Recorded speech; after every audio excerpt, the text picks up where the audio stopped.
हम्म। तो कल अपन ने बात कर ली थी कि प्रकाश का जो प्रिज्म से अपवर्तन होता है वो कैसा होता है। उसके बारे में कई बच्चों ने मैंने आपको होमवर्क दिया था कि आपको जो है उसका जो कोण विचलन कोण जो है उसका सभी कोण विचलन कोण परावर्तन उसका आपतन कोण निर्गत कोण और अपवर्तन कोण सभी उसमें बनाना था। और कई बच्चों ने उसका दिया उसको होमवर्क किया उन्होंने सही भी किया। लेकिन मेरे से थोड़ी सी गलती हो गई, मेरा व्हाट्सएप जो है वो कल क्रैश हो गया। उसके कारण से जो है वो मैंने जो कल की फाइल थी वो सारी डिलीट हो गई है। रात में फिर से इंस्टॉल किया तो जो बच्चों ने बाद में भेजा, 2 बच्चों ने भेजा, उनका मैं चेक कर पाया। अगर आप चाहो तो फिर से आपने अगर बनाया तो वो वाला व्हाट्सएप ग्रुप पे फिर से आप होमवर्क भेज सकते हैं प्रिज्म के अपवर्तन कोण का। बाकी पुराने रहने दीजिए। धीरे धीरे अपन को जैसे जैसे टाइम मिलेगा, अभी बहुत सारा टाइम हमारे पास बाकी है, 6 माही बाकी है, प्री बोर्ड बाकी है, तिमाही बाकी है। उसमें जैसे जैसे गलती होती जाएगी मैं आपको बताते जाऊंगा कैसे करना है। खैर, आज की जो हम क्लास शुरू कर रहे हैं वो बात करने वाले हैं प्रकाश के वर्ण विक्षेपण पर, है ना। तो वर्ण विक्षेपण क्या होता है उसके बारे में हमको आज चर्चा करना है। वर्ण विक्षेपण के लिए मुझे आपको थोड़ा सा एक वीडियो दिखाना पड़ेगा यूट्यूब पर, क्योंकि यूट्यूब पर हमको वीडियो प्रैक्टिकल हम कर नहीं पा रहे हैं, अपनी बंदिश है हमारे पास। लेकिन हम जो है वो यूट्यूब पर देख सकते हैं वीडियो वगैरह एनिमेशन के माध्यम से कि वर्ण विक्षेपण होता क्या है। इसलिए मैं आपको यूट्यूब पर ले चलता हूँ और यूट्यूब पर आपको बताता हूँ कि वर्ण विक्षेपण क्या होता है। आपको सभी को स्क्रीन दिखाई दे रही होगी। यहाँ पर कल हमने जो है वो प्रिज्म के बारे में चर्चा कर ली थी। इसमें साउंड आपको नहीं सुनाई देगा, है ना, वो अच्छी भी बात है। मैं वो इंग्लिश में वीडियो है, मैं आपको जो है वो हिंदी में समझाने चाह रहा हूँ। आज जो हम बात करने वाले हैं वो बात करने वाले हैं डिस्पर्शन ऑफ लाइट। हिंदी में बोले तो प्रकाश का वर्ण विक्षेपण। तो वर्ण विक्षेपण किसे कहते हैं उसके बारे में आज हम चर्चा करना चाह रहे हैं।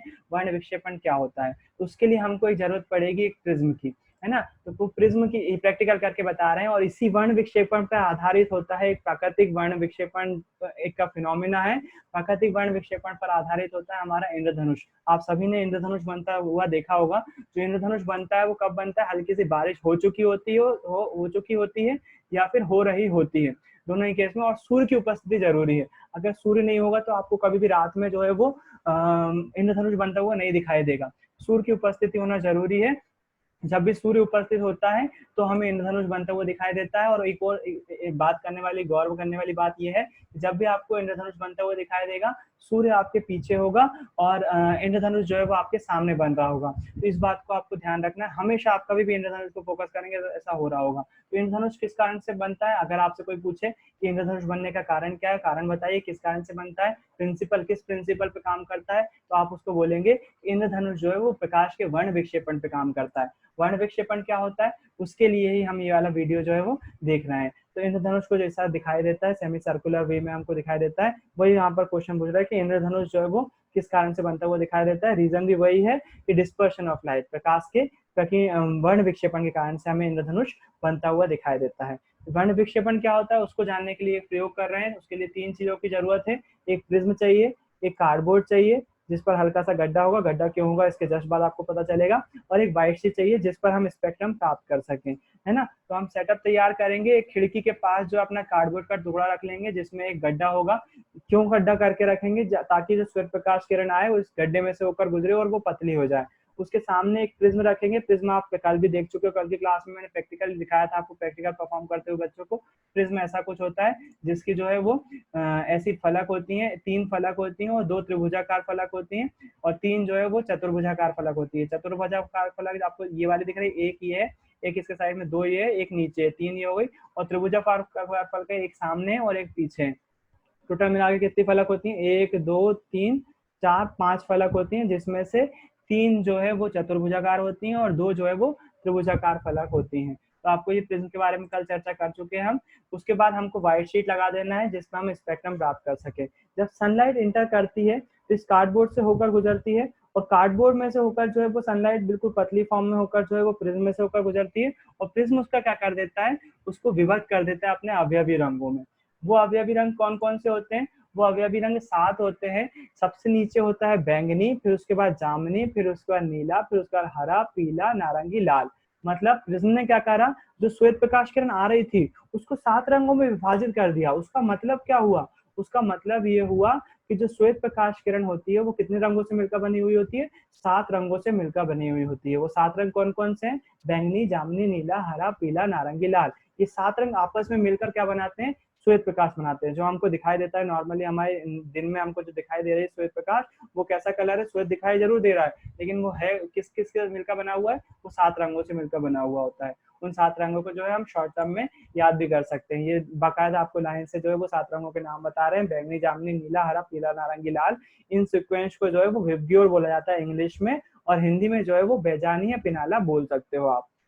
तो श्वेत प्रकाश किरण आती है, वो प्रिज्म से टकराती है और विभक्त हो जाती है। तो ये ऐसा क्यों हो रहा है, किस कारण से हो रहा है? तो इसका रीजन वही मैंने आपको अभी बताया, वो फिर से बता रहे हैं कि जो व्हाइट लाइट होती है, श्वेत प्रकाश होता है, वो इन 7 रंगों से मिलकर बना हुआ होता है।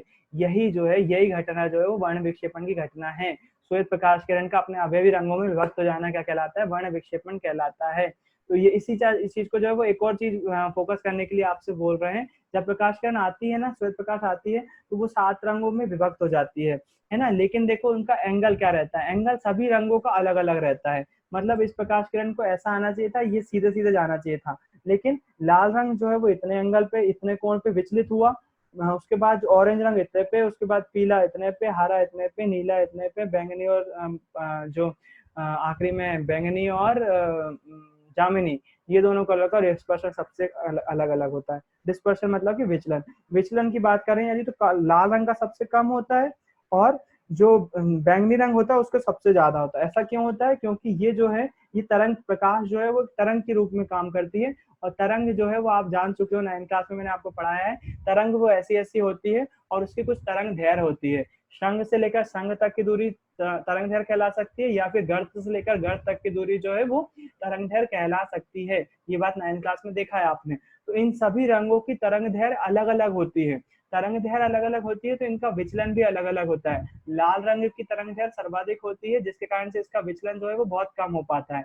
बैंगनी रंग की तरंग दैर्घ्य कम होती है, सबसे कम होती है सातों में से, इसके कारण से उसका विचलन जो है वो सर्वाधिक हो पा रहा होता है। और वही जो इस वीडियो में दिखाया भी गया है, लाल रंग का विचलन सबसे कम हो रहा है और बैंगनी रंग का सबसे ज्यादा हो रहा है। विचलन हो रहा है, ये बात अभी गौर करने वाली बात है। तरंग दैर्घ्य के बारे में अभी आगे और चर्चा करेंगे हम। तो प्रकाश से जो है जो पर्टिकुलर डेफिनेशन क्या हो जाए? मिनिमम बेंडिंग किसकी हो रही? लाल रंग की। मैक्सिमम बेंडिंग मतलब विचलन सबसे कम किसका हो रहा है? लाल रंग का। सबसे ज्यादा किसका हो रहा है? बैंगनी रंग का। अब जो है पर्टिकुलर डेफिनेशन आ जाएगी वर्ण विक्षेपण की। क्या होता है? जब किसी श्वेत प्रकाश को, ध्यान से सुनिएगा, डेफिनेशन यही याद करके जाना है अपन को। जब कोई श्वेत प्रकाश को जब हम प्रिज्म में से गुजारते हैं, तो श्वेत प्रकाश अपने अवयवी रंगों में विभक्त हो जाता है। विभक्त हो जाता है या विक्षेपित हो जाता है। प्रकाश के विक्षेपण से जुड़ी इस घटना को प्रकाश का वर्ण विक्षेपण कहते हैं। जब कोई श्वेत प्रकाश प्रिज्म में से गुजारा जाता है, तब वह अपने 7 अवयवी रंगों में विक्षेपित हो जाता है। प्रकाश के विक्षेपण से जुड़ी इस घटना को प्रकाश का वर्ण विक्षेपण कहते हैं। वही चीज इन्होंने इंग्लिश में लिखी हुई है, phenomena of splitting of light, white light into its constituent colors from a prism is called dispersion of light। मतलब कि श्वेत प्रकाश किरण का प्रिज्म में से गुजरना और उसका अपने 7 रंगों में विभक्त हो जाना क्या कहलाएगा? प्रकाश का वर्ण विक्षेपण कहलाता है। इसके बारे में सर आइजैक न्यूटन ने जो है बहुत सारे प्रयोग किए थे। उस प्रयोग के बारे में अभी हम थोड़ी देर में एक चर्चा भी करेंगे, एक वीडियो भी दिखाऊंगा मैं। अभी जो हम बात कर रहे हैं इंद्रधनुष की, इंद्रधनुष बनता कैसे है? मैंने आपको पहले ही बताया, इंद्रधनुष बनने के लिए किसके होना जरूरी है? सूर्य का प्रकाश होना जरूरी है और पानी का होना बहुत जरूरी है। इन्होंने पानी की ड्रॉपलेट को बड़ा किया, और अब आपको बता रहे हैं कि कैसे इसमें 2 चीजें काम करती हैं। 2 चीजें कौन कौन सी काम करती हैं? पहला काम करता है वर्ण विक्षेपण, जो कि आपने अभी हाल देखा, प्रकाश का अपने 7 अवयवी रंगों में विभक्त हो जाना। और दूसरा काम करता है पूर्ण आंतरिक परावर्तन। तो ये पूर्ण आंतरिक परावर्तन क्या होता है वो आपको समझना होगा, उसके बाद ही आपको इंद्रधनुष ज्यादा अच्छे से समझ में आएगा। वो समझाने के लिए मैं क्या करता हूँ, आपको एक दूसरी स्लाइड पे ले जाता हूँ, दूसरी स्क्रीन पर ले जाता हूँ। वहां पर आपको जो है वो इंद्रधनुष कैसे बनता है उसके बारे में चर्चा करेंगे। वो आपको ये स्क्रीन पर दिखाई दे रहा है कि ये जो है वो इंद्रधनुष बनने के लिए 2 इंपॉर्टेंट प्रिंसिपल फॉलो होते हैं। पहला है प्रकाश का वर्ण विक्षेपण, जो कि आप देख चुके हो अभी। दूसरा है प्रकाश का पूर्ण आंतरिक परावर्तन। पूर्ण आंतरिक परावर्तन को समझने के लिए आपको एक फिनोमिना समझना होगा। उस फिनोमिना को समझने के लिए आपको वो याद आना चाहिए, जब कोई प्रकाश किरण सघन माध्यम से विरल माध्यम में जाती है तो उसके साथ क्या होता है। तो आपको याद होगा, जब अपन ने बात करी थी आज की सिल्ली के बारे में, यहाँ पर जो बाहर था वो सघन माध्यम था, फिर उसके बाद विरल माध्यम, सॉरी गलत बोल रहा हूँ, बाहर जो था वो हवा थी, यानी कि विरल माध्यम था, मैं पूरा नहीं लिख रहा हूँ, ये विरल माध्यम था, ये सघन माध्यम था, वापस बाहर क्या था, विरल माध्यम था। जब कोई प्रकाश किरण विरल माध्यम से सघन माध्यम में प्रवेश करती है तो वह अभिलंब की ओर झुक जाती है, और अभिलंब जब जो सघन से विरल में जाती है तो अभिलंब से दूर हट जाती है। अभिलंब कहाँ है, अभिलंब यहाँ पर सतह से बिल्कुल 90 डिग्री का एंगल बना रहे होंगे, ये वाला कंडीशन होगी।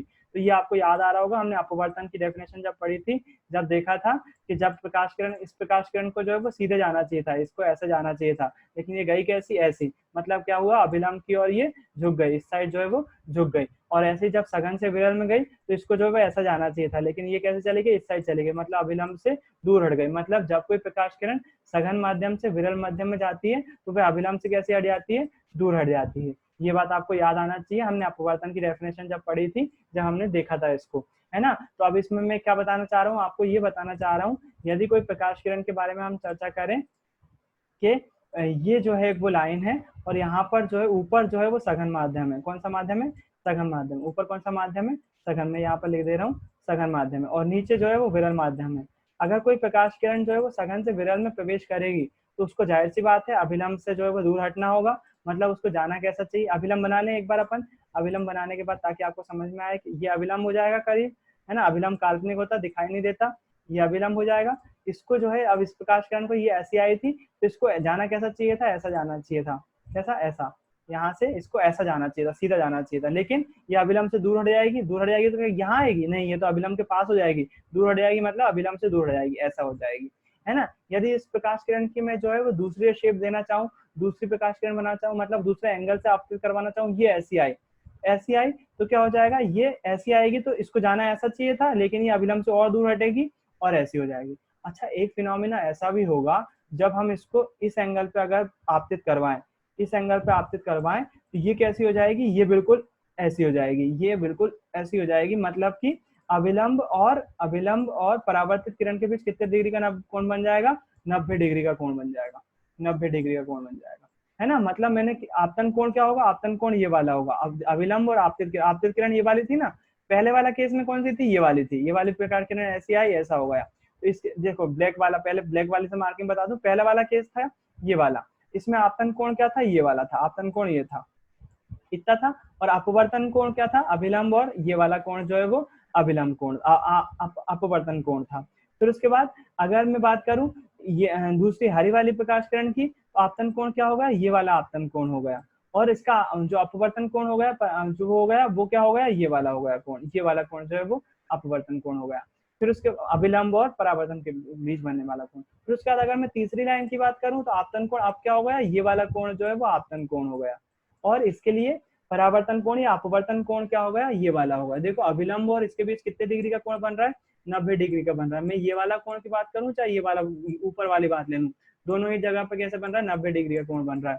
तो यहाँ पर जब ऐसी किरण की बात होती है, जब कोई प्रकाश किरण ऐसी आपतित होती है जिससे उससे जो परावर्तित किरण, मतलब रेड वाले की बात कर रहा हूँ, इस एंगल पे जब आपतित होती है और परावर्तित किरण ऐसी हो जाती है, मतलब परावर्तित किरण और अभिलंब के बीच 90 डिग्री का कोण बन जाता है, तब ये वाला कोण, कौन सा कोण, आपतन कोण, तब ये वाला कोण जो है वो क्रांतिक कोण कहलाता है। कौन सा कोण, क्रांतिक कोण।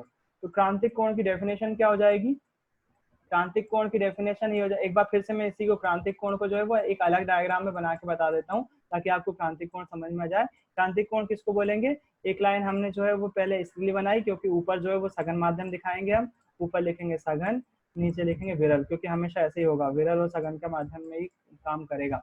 अब हम क्या बोल रहे हैं, कोई प्रकाश किरण जो है वो किसी ऐसे एंगल पर आपतित हुई, ऐसे एंगल पर आपतित हुई जिसके कारण से उसका जो परावर्तन हुआ, मतलब अपवर्तन, सॉरी परावर्तन नहीं, अपवर्तन हुआ, वो ऐसा हो गया, बिल्कुल ऐसा हो गया, है ना। मतलब कि अभिलंब और इसके बीच बनने वाला कोण कैसा हो गया, 90 डिग्री का हो गया। अभिलंब और अपवर्तित किरण के बीच बनने वाला कोण कैसा हो गया, 90 डिग्री का हो गया। तब हम ये वाला कोण जब 90 डिग्री का हो जाएगा तब हम बोलेंगे, तब ये वाला जो कोण है आपतन कोण, ये वाला जो कोण है, ये वाला कोण कैसा कहलाएगा, क्रांतिक कोण कहलाएगा। ये वाला आपतन कोण क्या कहलाएगा, क्रांतिक कोण कहलाएगा। मतलब क्रांतिक कोण किसको बोलते हैं, आपतन कोण का वह मान, एक बार याद कर लीजिएगा, आपतन कोण का वह मान जिसके लिए अपवर्तन कोण का मान 90 डिग्री हो जाता है। आपतन कोण का वह मान जिसके लिए अपवर्तन कोण का मान 90 डिग्री हो जाता है, उसे हम क्रांतिक कोण कहते हैं। यहाँ पर देखो अपवर्तन कोण भी बोल सकता हूँ मैं और परावर्तन कोण भी बोल सकता हूँ, क्योंकि एक ही माध्यम दूसरे माध्यम में की बात नहीं हो रही है, ये लाइन उसी लाइन पर है तो इसी माध्यम में है ना। तो परावर्तन कोण भी बोल सकता हूँ मैं उसको, अपवर्तन कोण भी बोल सकता हूँ। तो आपतन कोण का वह मान जिसके लिए परावर्तन कोण का मान कितना हो जाता है, या अपवर्तन कोण बोलो कोई दिक्कत नहीं, आप अपवर्तन पे फिक्स रहो। जब आपतन कोण का वह मान जिसके लिए अपवर्तन कोण का मान कितना हो जाता है, 90 डिग्री हो जाता है, क्रांतिक कोण कहलाता है, क्रांतिक कोण कहलाता है। अच्छा, अब हम बात कर रहे थे कि किरण को जो है वो इधर इधर करते जाओ, ये वाली लाइन इधर इधर होती जाती है, यही हुआ ना। प्रकाश किरण को पहले ऐसे लाए थे, काली वाली को प्रकाश किरण को देखो,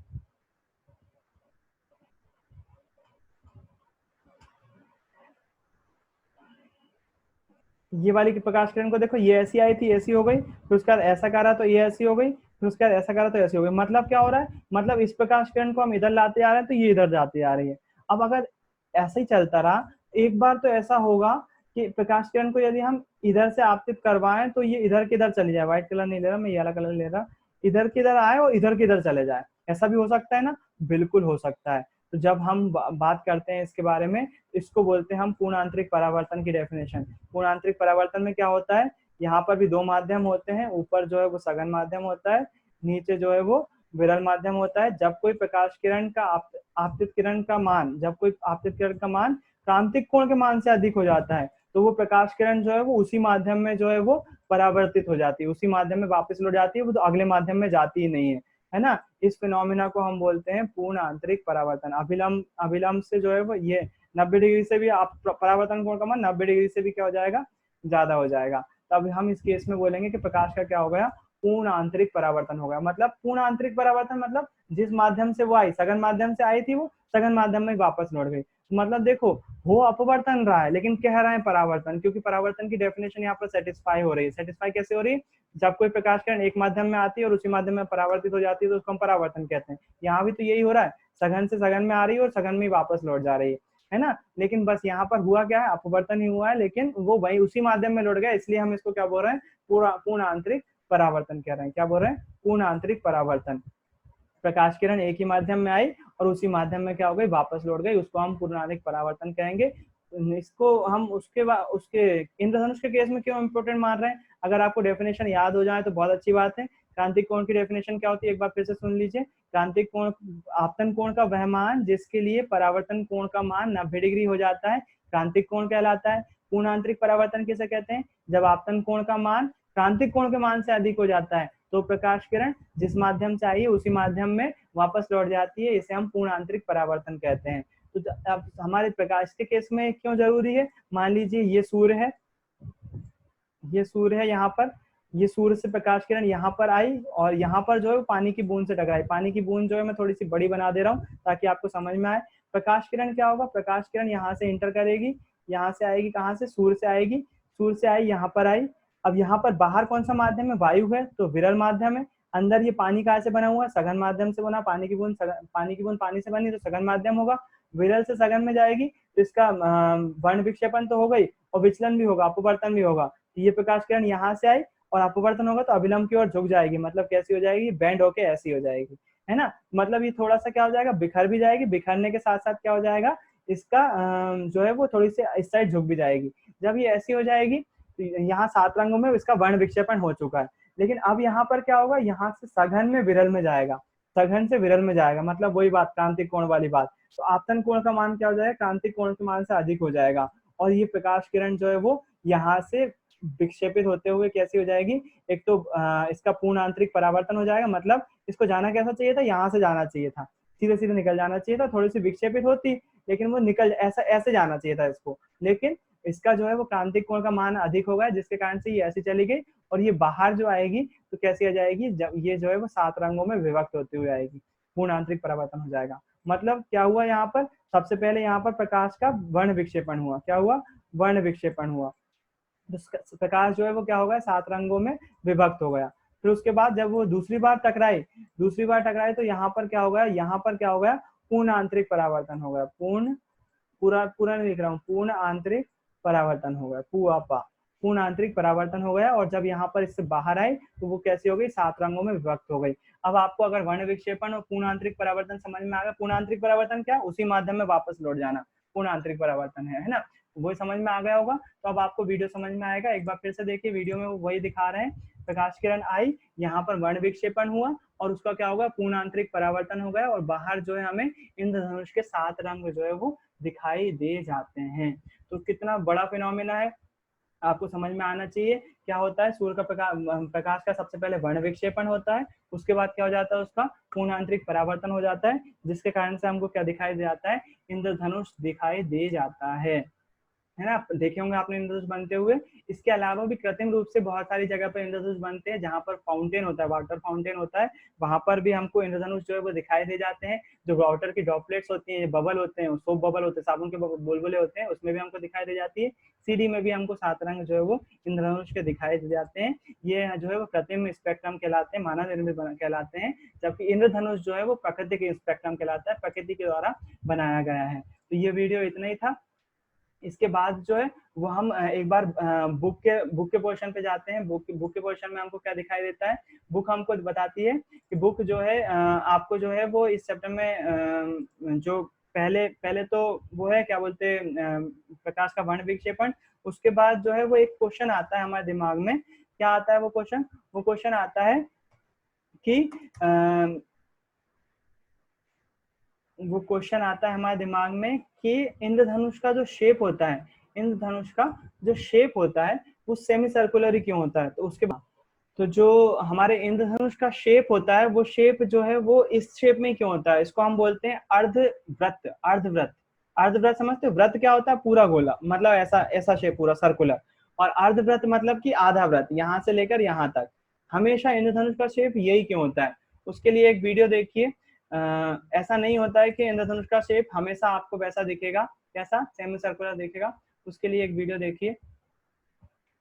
हाँ, उस जो इंद्रधनुष का शेप होता है उसके लिए एक वीडियो देखिए आप। इस वीडियो को देखकर जो है वो आप समझ जाएंगे कि मैं बोलना क्या चाह रहा हूँ। हमेशा आपको इंद्रधनुष का शेप जो है जैसा दिखाई देता है, हमेशा वैसा नहीं होता।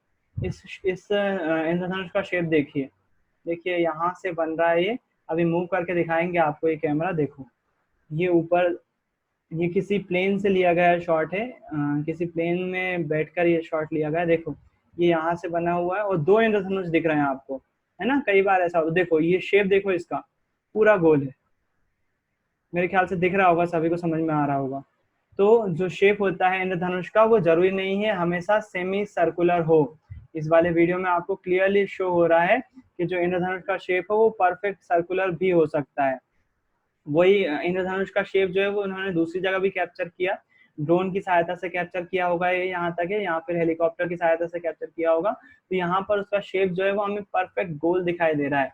तो मेरे ख्याल से आप अभी तक तो समझ गए होंगे कि उसका शेप जो है इंद्रधनुष का गोल क्यों होता है। शेप मेरे ख्याल से समझ में आया होगा कि गोल क्यों होता है। यहाँ पूरे फिनोमिना में गोल एक ही चीज है, क्या है, वैसे तो 2 चीज है, सूर्य भी एक गोल है, लेकिन उसका कोई लेना देना नहीं है। यहाँ गोल केवल एक चीज है, पानी की बूंद।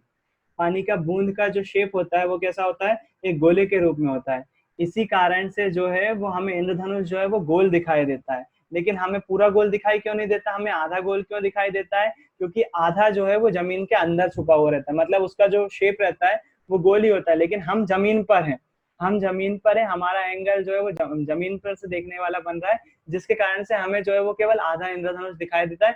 यदि हम स्पेस में चले जाएं, स्पेस में मतलब स्पेस नहीं सॉरी हवा में चले जाएं, हवा में थोड़ी ऊपर चले जाएं, हेलीकॉप्टर में हो या प्लेन में हो, तो कई बार जो है वो पूरा इंद्रधनुष आपको दिखाई दे जाएगा गोल फॉर्म में, है ना। हमें आधा क्यों दिखाई दे रहा है, क्योंकि हम अभी जमीन पर हैं।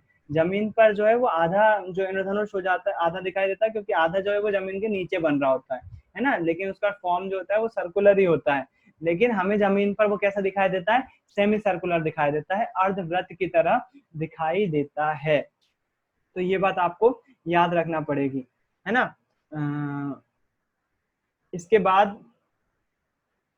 बाद मैं आपसे बात कर रहा हूँ न्यूटन के एक प्रयोग की। वो न्यूटन का प्रयोग क्या था उसको देखने के लिए एक बार फिर से हम जो है वो वीडियो की तरफ जाएंगे और उसका वीडियो देखेंगे। न्यूटन ने क्या प्रयोग किया, न्यूटन ने एक प्रयोग किया, उसने जो है वो चाहा, उसने ये बोला कि यदि देखो ऐसा पॉसिबल है कि प्रिज्म में से अगर हम कोई श्वेत प्रकाश निकालें तो वो 7 रंगों में विभक्त हो जाता है, क्या यदि हम एक और प्रिज्म रख दें उसके सामने, तो क्या हम वापस से श्वेत प्रकाश प्राप्त कर सकते हैं? उसके लिए न्यूटन ने एक प्रयोग किया। उस प्रयोग को देखिए आप, आपको समझ में आएगा और इंटरेस्टिंग फैक्ट भी पता चलेगा। ये सारी चीजें मैं आपको करके दिखा, अभी तो नहीं दिखा सकता हूँ, बिल्कुल क्लास में करके दिखा सकता हूँ, लेकिन वीडियो एक बहुत अच्छा माध्यम है जिसके माध्यम से मैं आपको दिखा सकूं, है ना। ये मैसाचुसेट्स बहुत बड़ी यूनिवर्सिटी का वीडियो है। आइजैक न्यूटन ने क्या किया, आइजैक न्यूटन ने प्रैक्टिकल किया। ये डायग्राम आपको दिखा रहे हैं, वही बात है, ग्लास और एयर जब कोई सघन माध्यम से विरल माध्यम में आ रहा है तो देखो अविराम से दूर हटती हुई प्रकाश किरण दिख रही है। साइन थीटा अपन साइन थीटा जी, साइन थीटा एक कांस्टेंट होता है, एक नियतांक होता है, उसके बारे में चर्चा कर रहे हैं। ये इन्होंने प्रिज्म रखा और प्रिज्म पर जो है वो एक प्रकाश किरण आपतित करी, है ना। तो वो जो चीज जो है वो यहाँ पर आपको शीट पर जो है वो 7 रंग ऐसे बनाते हुए दिखाई देगी। क्या हुआ, यहाँ से प्रकाश किरण आई, प्रिज्म से टकराई, प्रिज्म ने क्या करा, उसको 7 रंगों में विभाजित कर दिया। तो बैंगनी, जामुनी, नीला, हरा, पीला, नारंगी, लाल आपको यहाँ पर बनते हुए दिख जाएंगे। कुछ कलर जो है उनकी तीव्रता कम दिखती है, जैसे यहाँ पर केवल ब्लू दिख रहा है। बैंगनी और जामुनी दोनों मिलकर जो है वो ब्लू का निर्माण कर रहे हैं। बैंगनी बहुत कम दिखता है यहाँ पर, है ना, सबसे कम बैंगनी दिखता है, उसकी तीव्रता सबसे कम होती है। तो ये यहाँ पर आ रहा होता है। अब उन्होंने क्या करा, न्यूटन ने बहुत सारे प्रयोग करे। इसके लिए उन्होंने क्या करा, एक लेंस जो है वो इसके बीच में रख दिया। किसके बीच में, जहाँ जहाँ पर 7 रंग बन रहे हैं ना, उसके बीच में एक लेंस रख दिया। लेंस रख दिया तो आप देखोगे, देखो वो लेंस को सेट कर रहे हैं यहाँ पर। अभी तो 7 रंग ही दिखाई दे रहे हैं, लेंस से बनते हुए आपको 7 रंग ही दिखाई दे रहे हैं। लेकिन वो जैसे ही लेंस को एडजस्ट करेंगे, देखो लेंस को एडजस्ट करते हुए वो थोड़ा सा उसको हिलाएंगे, या फिर ये उन्होंने शीट को, लेंस को एडजस्ट नहीं करा, लेंस वहीं रखे रहने दिया, शीट को पीछे की तरफ ले गए। तो देखो कितना प्यारा सा फिनोमेना आपको सामने दिखाई दे रहा है। वहां जो है वो 7 रंग दिख रहे हैं, इसको थोड़ा सा पास लाने पर जो है वो व्हाइट रंग, देखो लेंस में से जितना प्रकाश निकला वापस अपन को श्वेत प्रकाश मिल गया, है ना। कितना शानदार फिनोमेना है, कितना नेचर देखो कितनी शानदार चीज दिखाती है। ऊपर जो है जितना लेंस रखा हुआ उतने में केवल श्वेत प्रकाश प्राप्त हो रहा है, और डिस्टेंस और ज्यादा बढ़ाई तो वापस हमको 7 रंग दिखाई देने लगे। और जैसे वो पास लाते हैं, डिस्टेंस चेंज करते हैं तो देखो श्वेत प्रकाश बनता हुआ दिख रहा है, और नजदीक लाते हैं तो वापस जो है वो 7 रंग दिखाई दे जाते हैं। बीच में जहां पर रखते हैं ये देखो वापस, मतलब लेंस से जो है अगर हम प्रिज्म के आगे लेंस लगा दें तो वापस श्वेत प्रकाश प्राप्त किया जा सकता है। जितना देखो लेंस की बाउंड्री भी ऊपर दिखाई दे रही है, ऊपर श्वेत अभी भी 7 रंग दिखाई दे रहे हैं, लेकिन लेंस ने क्या कर दिया, उसको श्वेत प्रकाश में कन्वर्ट कर दिया। अब न्यूटन ने बहुत सारे प्रयोग करे, उसके अंतर्गत एक प्रयोग ये था, और एक और प्रयोग था, आखिरी प्रयोग जो है, उन्होंने एक प्रिज्म के सामने दूसरा प्रिज्म रख दिया, एक प्रिज्म के सामने दूसरा प्रिज्म रख दिया। अभी जो है वो व्हाइट शीट यहाँ पर रखेंगे और आपको दिखाएंगे आखिरी प्रैक्टिकल कि व्हाइट शीट पर जो है वो 7 रंग दिखाई दे रहे थे। देखो यहाँ इन्होंने अब ये क्या कर रहे हैं, देखो यहाँ पर ये शीट जो रख रहे हैं ना, वो अलग अलग प्रयोग कर रहे हैं, बहुत सारे प्रयोग कर रहे हैं। एक प्रिज्म यहाँ रखा, दूसरा प्रिज्म जो है उसकी लाइन में रख दिया, यहाँ पर देखो फिर से 7 रंग दिखाई दे रहे हैं शीट पर। ये 7 रंग जो है वो बिल्कुल दिखाई दे रहे हैं, अभी क्लियरली नहीं, अपन स्कूल में करके देखेंगे इसको, जहां तक हो सका जितना बनेगा। ये 7 रंग दिखाई दे रहे हैं ना। अब क्या करेंगे, ये एक प्रिज्म के साथ जो है वो दूसरा प्रिज्म रख देंगे, देखिए क्या फिनोमेना होता है, क्या हमें श्वेत प्रकाश वापस मिल सकता है। तो यहाँ पर क्या कर, वो लेंस उन्होंने फिर से रख के बताया कि लेंस रख रहे हैं तो ऐसा कुछ प्राप्त हो रहा है। लेंस के बाद क्या करते हैं, वो प्रिज्म और रख देते हैं। प्रकाश किरण यहाँ से आई, लेंस से टकराई, लेंस ने उसको काय पे डाला, दूसरे प्रिज्म पे डाला, और दूसरे प्रिज्म ने वापस उसको काय में कन्वर्ट कर दिया, श्वेत प्रकाश में कन्वर्ट कर दिया। मतलब जैसी प्रकाश किरण आ रही थी वैसी की वैसी हमें जो है वो प्राप्त हो गई। तो ये आइजैक न्यूटन का प्रैक्टिकल था। आइजैक न्यूटन ने ऐसे प्रैक्टिकल करा था कि यदि हम एक प्रिज्म से दूसरी प्रिज्म, एक प्रिज्म के आगे दूसरा प्रिज्म रख दें तो हमें जो है वो फिर से क्या प्राप्त हो जाएगी, हमें फिर से जो है वो व्हाइट श्वेत प्रकाश जो है वो प्राप्त हो जाएगा। वही आपकी बुक में भी दिखाया हुआ है। यहाँ पर जो है वो प्रकाश के वर्ण विक्षेपण का डायग्राम लिखा हुआ है, और श्वेत प्रकाश पुंज को, व्हाइट लाइट को उन्होंने श्वेत प्रकाश पुंज बोला हुआ है। उससे प्रकाश किरण गुजरता है और 7 रंगों में क्या हो जाता है, विभक्त हो जाता है। यहाँ V और R लिखा हुआ है, पूरा नहीं लिखा हुआ है, विभज्ञ, और यहाँ पर भी लिखा हुआ है उन्होंने, है ना, प्रकाश का वर्ण विक्षेपण। और यहाँ पर न्यूटन का प्रयोग दिया हुआ है, एक प्रिज्म रख दिया, श्वेत प्रकाश आपतित करवाई, उसका विक्षेपण हुआ, दूसरा प्रिज्म फिर से रख दिया, वापस हमको क्या प्राप्त हो जाएगा, श्वेत प्रकाश प्राप्त होगा। यहाँ पर पर्दा रखा हुआ है हमने। ये प्रैक्टिकल अपन स्कूल में जब परफॉर्म करेंगे, जब करके देखेंगे, सारी चीजें अपने पास अवेलेबल नहीं हो पाती हैं, सारी चीजें एग्जैक्टनेस से नहीं बन पाता है, लेकिन जितना हो सकेगा अपन उतना तो कर ही सकते हैं। तो ये था न्यूटन का प्रयोग, आइजैक न्यूटन ने जो है इसके बारे में प्रयोग किया था, तो वो यहाँ पर लिखा हुआ भी है ना। यहाँ पर लिखा हुआ है, कहीं पर लिखा हुआ आता है कि न्यूटन ने जो है, हाँ आइजैक न्यूटन ने सर्वप्रथम सूर्य का स्पेक्ट्रम प्राप्त करने के लिए कांच के प्रिज्म का प्रयोग किया था। एक दूसरा समान कांच का प्रयोग करके उन्होंने श्वेत प्रकाश भी प्राप्त कर लिया था। उसके बाद आता है ये इंद्रधनुष वाला कॉन्सेप्ट। 3 नंबर का क्वेश्चन इस पे बन सकता है कि इंद्रधनुष जो है वो किस प्रकार से बनता है, तो उसको आपको याद रखना है। इंद्रधनुष कैसे बनता है, सबसे पहले लिखोगे कि इंद्रधनुष जो है वो बारिश के पश्चात दिखाई देने वाला एक प्राकृतिक स्पेक्ट्रम है, या फिर प्राकृतिक रूप से वर्ण विक्षेपण की घटना को दर्शाता है, ये भी लिख सकते हो आप। जब श्वेत प्रकाश पानी की बूंदों से में प्रवेश करता है तो उसका वर्ण विक्षेपण हो जाता है। उसके पश्चात वो पानी की बूंद उसका पूर्ण आंतरिक परावर्तन कर देती है और हमें जो है वो श्वेत प्रकाश का 7 रंगों में विभक्त होता हुआ एक अद्भुत दृश्य दिखाई देता है, जिसे हम इंद्रधनुष के माध्यम से जानते हैं। ये वाला डायग्राम बनाओगे आप, पानी की बूंद यानी वर्षा की बूंद, सूर्य का प्रकाश यहाँ आया, विक्षेपण हुआ, उसका पूर्ण आंतरिक परावर्तन हुआ और हमें यहाँ पर क्या दिख गए, 7 रंग दिख गए, जिसको हम इंद्रधनुष के माध्यम से जानते हैं। तो ये आपका एक दूसरा फिनोमिना आज खत्म हो गया कि प्रकाश का वर्ण विक्षेपण किसे कहते हैं, इंद्रधनुष कैसे बनता है, ये एक इम्पोर्टेंट फिनोमिना था। अगला फिनोमिना जो है वो मैं आज नहीं पढ़ाऊंगा क्योंकि टाइम थोड़ा सा कम पड़ेगा उसको पढ़ाने के लिए, वो थोड़ा सा फिर से बड़ा फिनोमिना है, इसलिए जो है वो कल में कंटिन्यू करूंगा। अभी मैं क्या कर रहा हूँ, अभी जो है वो आपको एक बार फिर से रिवाइज करवा रहा हूँ कि आज आपने अभी तक क्या क्या पढ़ चुके हो इस चैप्टर में, है ना। उसके लिए हम क्या क्या पढ़ चुके हैं उसके बारे में चर्चा कर लें। सबसे पहले हमने देखा मानव नेत्र क्या होती है, मानव नेत्र से हम देख कैसे पाते हैं, उसके प्रमुख प्रमुख भाग कौन कौन से होते हैं। सबसे बाहर होता है कॉर्निया, उसके अंदर होता है परितारिका, परितारिका में पाई जाती है पुतली, पुतली के बाद जो है वो पाया जाता है लेंस, लेंस को पक्षमाभी पेशियां जो है वो नियंत्रित कर रही होती हैं। उसके पीछे रेटिना होता है, रेटिना के जस्ट नीचे जो है वो द्रव तंत्रिका होती है, जो कि इस प्रकाश संवेदी कोशिकाओं से प्राप्त संकेत को मस्तिष्क तक पहुंचाती हैं। प्रकाश सबसे पहले पुतली में से इंटर करता है, लेंस से टकराता है, लेंस उसको जो है फोकसित कर देता है और प्रतिबिंब उल्टा रेटिना पर प्राप्त होता है। रेटिना पर प्रकाश सुग्राही कोशिकाएं होती हैं, वो उस प्रकाश जो हमको इमेज बनी उसको कन्वर्ट कर देती है विद्युत सिग्नल में, मतलब विद्युत सिग्नल में कौन कन्वर्ट करता है, रेटिना कन्वर्ट करती है। फिर उसके बाद द्रव तंत्रिका उस विद्युत सिग्नल को कहाँ ले जाते हैं, मस्तिष्क में, मस्तिष्क उसका प्रतिबिंब सीधा बनाकर हमको दिखाई दे जाता है। उसके बाद हमने क्या देखा, उसके बाद हमने देखा कि संवेदन क्षमता क्या होती है, उसी टॉपिक में आया था कि लेंस की ऐसी क्षमता जिससे लेंस पतला या मोटा हो जाता है, अपनी फोकस दूरी को समायोजित कर सकता है, वो क्षमता क्या कहलाती है, संवेदन क्षमता कहलाती है। उसके बाद देखा कि हमको एक आंख की जरूरत क्यों नहीं है, मतलब 2 आंख की जरूरत क्यों है, एक आंख से भी देख सकते हैं हम। तो उसमें हमने देखा कि 2 आंख से हमारा जो दृष्टि क्षेत्र होता है वो 180 डिग्री का होता है, जबकि एक आंख से 150 डिग्री का होता है। तो 2 आंख से हमको ज्यादा वाइड एंगल दिखाई देता है, जिसके कारण से हमको 2 आंखों की जरूरत होती है। 180 डिग्री का प्रतिबिंब देख पाते हैं हम 180 का। जबकि हमको यदि कोई चीज निशाना लगाना हो तो हमें एक आंख की जरूरत होगी, क्योंकि वो हमारी डिस्टेंस सही बता पाएगा। जबकि हम 2 आंख से देखते हैं जब, तो आंखों की संवेदन क्षमता के कारण से हमको सही डिस्टेंस का अंदाजा नहीं होता है। 2 आंखों से कभी आप निशाना नहीं लगा सकते, क्यों, क्योंकि जो दूरी होती है वो हमें सही नहीं दिखाई दे रही होती, 2 आंख से दिखाई दे रही होती। कैसे, इसका अंदाजा कैसे लगा सकते हो आप अपने एक उंगली लीजिए, एक उंगली लीजिए आपकी, और सामने कोई भी छोटी दूर चीज, कोई बल्ब हो या कोई चीज हो, उसको उंगली से कवर कर लीजिए। मेरे सामने चार्जर है तो मैंने उस चार्जर को उंगली से कवर कर लिया, एक आंख बंद करके हमने उसको पूरा कवर कर लिया।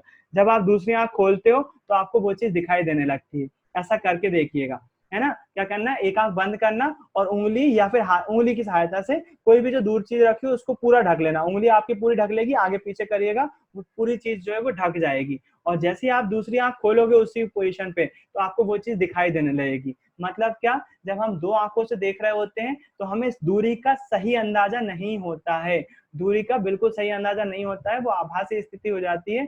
इसी कारण से निशानेबाज जो है वो निशाना लगाते हुए एक आंख का उपयोग करता है। एक आंख से हमें एग्जैक्ट दूरी की अंदाजा हो सकता है कि कोई वस्तु हमसे कितनी दूरी पर हो। ये पॉइंट बताना रह गया था, इसलिए मैंने इसको अभी इंक्लूड कर दिया। उसके बाद हमने पढ़े कल और परसों की क्लास में देखा दृष्टि दोष किसको बोलते हैं। उसमें हमने एनिमेशन के सहायता से ये भी देखा कि प्रकाश जो आता है आई में प्रवेश करता है और रेटिना पर प्रतिबिंब बनाता है। फिर उसके बाद उस रेटिना पे जो फोकस बिंदु रहता है वो आगे पीछे हो सकता है, जिसके कारण से 3 प्रकार के दोष उत्पन्न होते हैं, निकट दृष्टि दोष, दूर दृष्टि दोष और जरा दृष्टि दोष। निकट दृष्टि दोष में को निकट दृष्टिता भी बोलते हैं, मतलब पास की वस्तु दिखाई देंगी, दूर की वस्तु दिखाई नहीं देंगी। दूरदर्शी दोष को दूर दृष्टिता भी बोलते हैं, दूर की वस्तु दिखाई देंगी, पास की वस्तु स्पष्ट दिखाई नहीं देंगी। निकट दृष्टि दोष के निवारण के लिए अवतल लेंस का उपयोग करते हैं, दूरदर्शी दोष के निवारण के लिए उत्तल लेंस का उपयोग करते हैं। क्यों होता है, कैसे होता है, मैं कल चर्चा कर चुका हूँ। आज जो हमने और एक और चीज देखी थी, कल जो देखा था वो प्रिज्म से अपवर्तन देखा था। प्रिज्म से अपवर्तन में क्या क्या चीजें जरूरी होती हैं।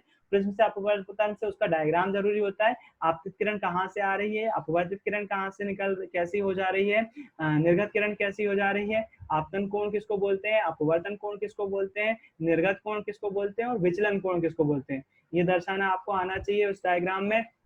ये केवल प्रिज्म से अपवर्तन में इतना ही आता है। उसके बाद आज जो हमने देखा प्रकाश का वर्ण विक्षेपण देखा है ना, तो उसके लिए एक वीडियो भी देखा कि प्रकाश का वर्ण विक्षेपण किसे कहते हैं और वो किस तरह से प्रकाश को अपने अवयवी रंगों में विक्षेपित कर देता है। वो 7 रंग कौन कौन से, उनको कैसे याद किया जाता है और क्या उस प्रिज्म से जो 7 अंक प्राप्त हुए उसको वापस श्वेत प्रकाश में कन्वर्ट किया जा सकता है। तो न्यूटन ने उसका एक प्रयोग किया कि हाँ बिल्कुल ऐसा किया जा सकता है। अगर एक प्रिज्म के सामने दूसरा प्रिज्म रख दिया जाए तो बिल्कुल हमें प्रकाश का जो है वो श्वेत प्रकाश फिर से प्राप्त किया जा सकता है।